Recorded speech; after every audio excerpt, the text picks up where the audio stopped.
Добро, важно и актуелно прашање се случува крај годината, но и секако државата се спрема пред избори. Прво вака, 970 амандмани од страна на опозицијата поднесени за законот за Академијата за суди и обвинители, кажува многу.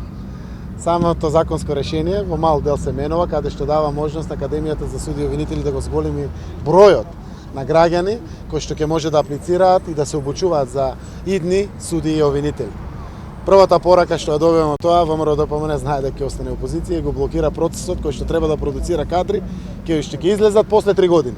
Значи 2,5 години имат едукација, тестирање или слично, не е коректно. Тоа е новиот резервоар кој што треба да се создаде во државата при изголемувањето и јакнењето на капацитетите во судството и во обвинителството, а посебно со почетокот на прочистувањето на самото правосудство. Верувам дека мора да создаваме резервари час поскоро. Еве 60 кандидати веќе се при крај. Целта е да се проширува ваквиот систем и самата активност да се поднесуваат близу 1000 амандмани на овој закон ја испраќа нечесната, недржавничката порака до нашиот народ и до правосудството.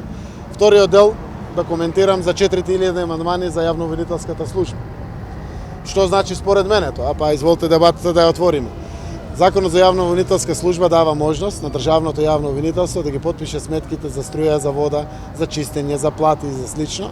Тоа значи дека некој ќе продолжи да ги чува материјалите кои што се од суштествена, меѓу другото и приватна природа на граѓаните и слично.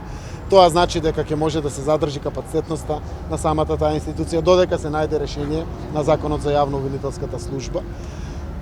Кој тоа сака да го блокира, на некој што има интерес од таквата работа.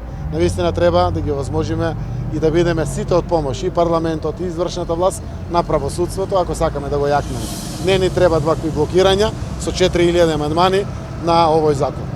На крајот, 9000 амандмани ми кажа дека има од ВМРО-ДПМН на законот кој што е во 2 члена на изборниот законник за вградувањето на едната изборна единица како изборен модел.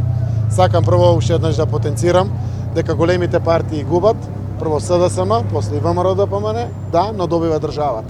После тоа добиват сите партии, со сите етнички предзнаци, значи албанските партии, турските, ромските, влашките, бошначките, српските, сите партии во државата кои што имат етнички признак, добиват малите политички партии, добиват демократијата, отстрануваме можност за било какво автократско поставување во државата, ќе има засилена демократичност во самиот парламент и навистина тоа е важно. Тоа се важни аргументи.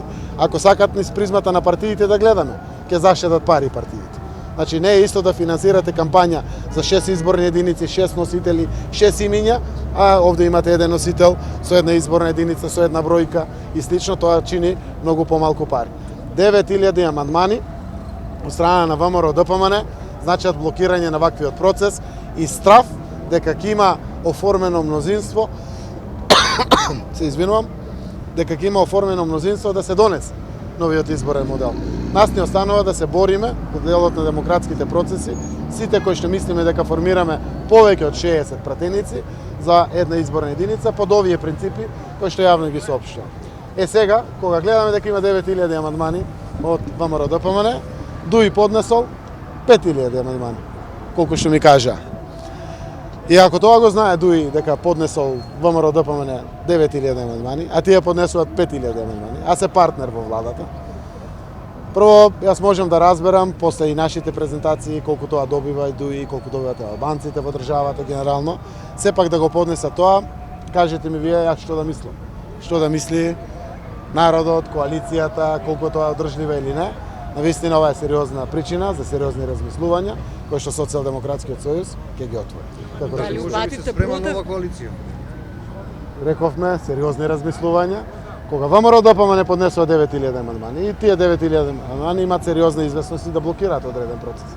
Тоа е јасно, демократските процеси согласно деловникот на собранието ќе даде можност на мнозинство да се бори, но не знам колку ќе успее. Јас се надевам дека може да направат се за да може мнозинството да ги донесе своите одлуки. Ако постои мнозинство, ако не, мнозинството ќе преовлада со спречување на една изборна единица. Тоа е демократијата и тоа е убавината.